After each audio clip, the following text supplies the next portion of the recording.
काही माणसं फक्त स्वतःसाठी जगत नाहीत तर त्यांच्या विचारांनी लाखो लोकांच्या जीवनाला दिशा मिळते. पांडुरंग शास्त्री आठवले हे असेच एक महान विचारवंत होते. त्यांच्याकडे अफाट वाचन, अध्यात्माची खोल समज आणि समाज बदलण्याची विलक्षण दृष्टी होती. लहानपणापासूनच त्यांना ज्ञानाची भूक होती. पुस्तक हेच त्यांचे खरे मित्र होते. सतत वाचन, चिंतन आणि अभ्यास यातून त्यांनी स्वतःचं व्यक्तिमत्व घडवलं. त्यांनी धर्माचा अर्थ केवळ पूजा किंवा कर्मकांड नसून माणसातील देवत्व जागवणे असा सांगितला. त्यांच्या स्वाध्याय चळवळीने अनेक लोकांच्या जीवनात परिवर्तन घडवले. त्यांनी माणसाला स्वतःकडे पाहायला शिकवलं. प्रत्येक व्यक्तीमध्ये परमेश्वराचा अंश आहे हा विचार त्यांनी समाजात रुजवला. त्यामुळे आत्मविश्वास, प्रेम आणि एकमेकांविषयी आदर निर्माण झाला. पांडुरंग शास्त्रींचे विचार केवळ पुस्तकांपुरते मर्यादित नव्हते. त्यांनी गावोगावी जाऊन लोकांशी संवाद साधला, संस्कार केंद्रे निर्माण केली आणि समाजाला एक नवीन दिशा दिली. त्यांच्या कार्यामध्ये ज्ञान, अध्यात्म आणि समाजसेवा यांचा सुंदर संगम दिसून येतो. आजच्या काळात लोक बाह्य सुखाच्या मागे धावत आहेत, पण मन शांती हरवत चालली आहे. अशा वेळी पांडुरंग शास्त्री आठवले यांचे विचार आपल्याला स्वतःचा शोध घ्यायला शिकवतात. वाचन, विचार आणि चांगले कर्म यांच्या साहाय्याने माणूस स्वतःचं आणि समाजाचं जीवन बदलू शकतो.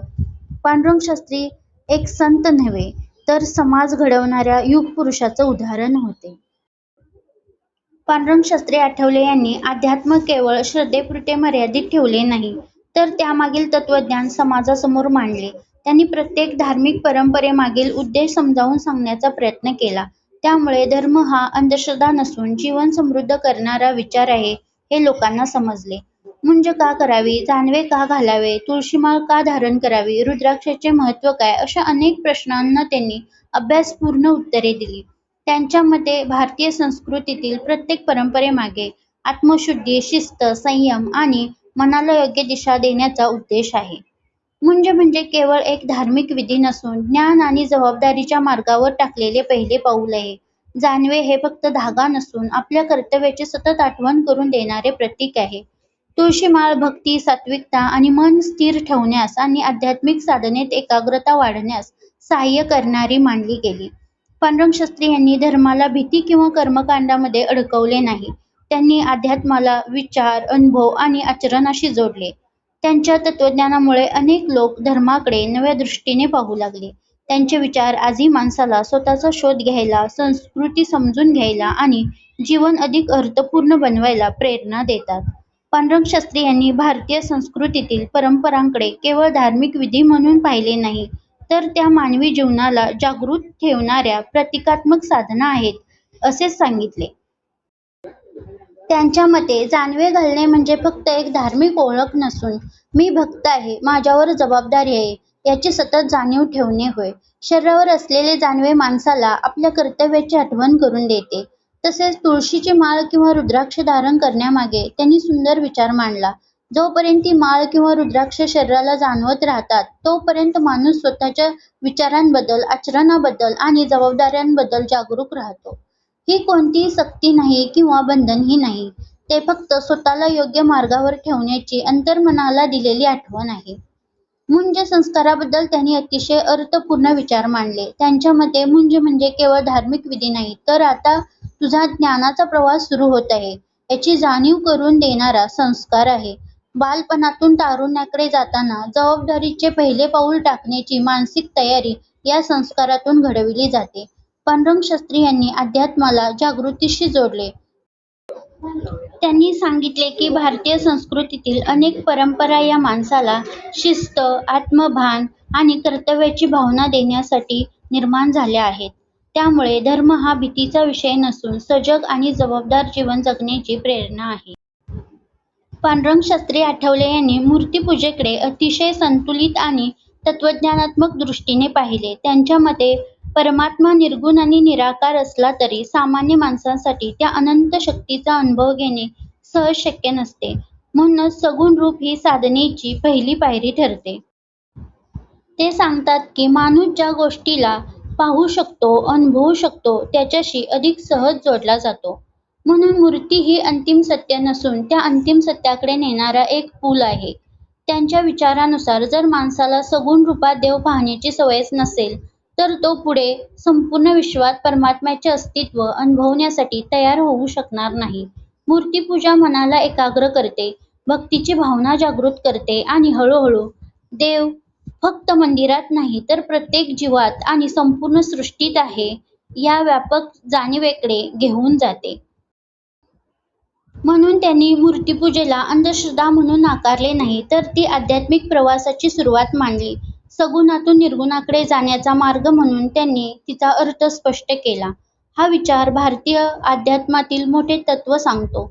रूपातून अरूपाकडे, मर्यादेतून अमर्यादेकडे आणि एका मूर्तीपासून संपूर्ण विश्वातील परमात्म्याकडे जाण्याचा प्रवास. पांडुरंग शास्त्री आठवले यांनी भारतीय अध्यात्माचा गाभा केवळ भारतापुरताच मर्यादित ठेवला नाही, तर तो जगभर पोहोचवला. त्यांनी जपानसारख्या देशामध्ये जाऊन भारतीय संस्कृती, वेदांत आणि अध्यात्म यावर प्रभावी भाषणे दिली.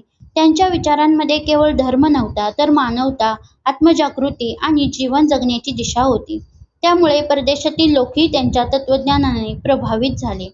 अमेरिकेतही त्यांना सन्मानाने बोलावण्यात आले. मोठ्या पदाची आणि प्रतिष्ठेची संधी त्यांच्यासमोर उभी होती. पण त्यांनी वैयक्तिक यश, पैसा किंवा परदेशातील मोठेपणा निवडला नाही. त्यांना आपल्या मातृभूमीशी आणि समाजाशी असलेले ऋण अधिक महत्त्वाचे वाटले. त्यांच्या मते ज्ञान हे फक्त स्वतःच्या प्रगतीसाठी नसून समाज जागृतीसाठी वापरले पाहिजे. म्हणूनच त्यांनी भारतात राहून स्वाध्याय चळवळीतून लाखो लोकांपर्यंत विचार पोहोचवले. त्यांनी सामान्य माणसामध्ये आत्मविश्वास, संस्कार आणि आध्यात्मिक जागृती निर्माण करण्याचे कार्य केले. आजच्या काळात अनेक लोक यशासाठी परदेशाचा मार्ग निवडतात, पण पांडुरंग शास्त्री यांनी भारतीय संस्कृतीची ताकद जगाला दाखवून पुन्हा आपल्या समाजासाठी कार्य करण्याचा मार्ग निवडला. त्यामुळे त्यांचे जीवन हे केवळ एका विद्वानाचे नव्हते, तर राष्ट्र आणि संस्कृतीशी निष्ठा ठेवणाऱ्या युगपुरुषाचे उदाहरण होते. पांडुरंग शास्त्री आठवले यांनी केवळ विचार मांडले नाहीत, तर ते प्रत्यक्ष समाजात उतरवले. त्यांनी स्वाध्याय आणि संस्काराची ज्योत भारतातील लाखो लोकांपर्यंत पाठशाळा निर्माण करून संस्कृतीचा संदेश पोहोचवला गेला. गावोगावी जाऊन लोकांना अध्यात्म, आत्मभान, कर्तव्य आणि मानवतेचे महत्त्व समजावले गेले. या कार्यामागील सर्वात मोठी गोष्ट म्हणजे हे काम स्वार्थाशिवाय आणि निस्वार्थ भावनेने उभे राहिले. या चळवळीसाठी कोणाकडूनही पैशाची मागणी केली गेली नाही. स्वखर्चाने, स्वतःच्या समर्पणातून आणि परमेश्वरावरील प्रगाढ विश्वासावरच हे कार्य पुढे जात राहिले. त्यामुळे स्वाध्याय ही फक्त संस्था राहिली नसून ती विचारांची, संस्कारांची जनचळवळ बनली. पांडुरंग शास्त्री यांचा विश्वास होता की समाज बदलायचा असेल तर माणसाच्या अंतर्मनात जागृती निर्माण झाली पाहिजे. म्हणून त्यांनी पुस्तकांपुरते ज्ञान मर्यादित न ठेवता ते सामान्य माणसाच्या जीवनापर्यंत नेले. खरे परिवर्तन विचार, संस्कार व समर्पणातून होते.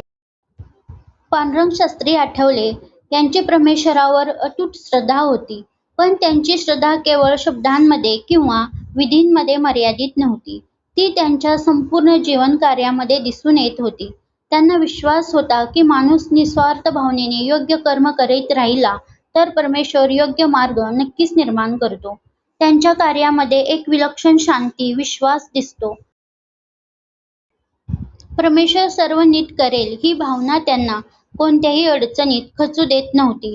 म्हणूनच त्यांनी मोठ्या प्रमाणावर समाजकार्य, संस्कार चळवळ, स्वाध्यायाचा प्रसार करताना पैशाची किंवा प्रसिद्धीची चिंता केली नाही. त्यांनी आपल्या सहकाऱ्यांना आदिवासी भागात जाण्याचा संदेश दिला, परंतु कोणी तत्त्वेता किंवा आध्यात्मिक गुरु म्हणून नाही, तर फक्त मित्र म्हणून त्या लोकांमध्ये राहावे, त्यांच्यात मिक्स व्हावे असे सांगितले. कारण पोट भरण्यासाठी ज्या लोकांचा झगडा सुरू आहे त्यांना कोणतेही ज्ञान सहन होणार नाही. म्हणून त्यांचेच बनावे, एकरूप व्हावे व कृतीतून चांगल्या सवयी पेराव्यात असे सांगितले. अध्यात्मातून जीवनाचे तत्त्वज्ञान पांडुरंग शास्त्रींनी आयुष्यभर समाजाला दिले. जीवनाच्या वाटेवरील प्रवास समृद्ध करणारे देह झाला चंदनाचा हे पुस्तक प्रत्येकाने वाचावे असेच आहे.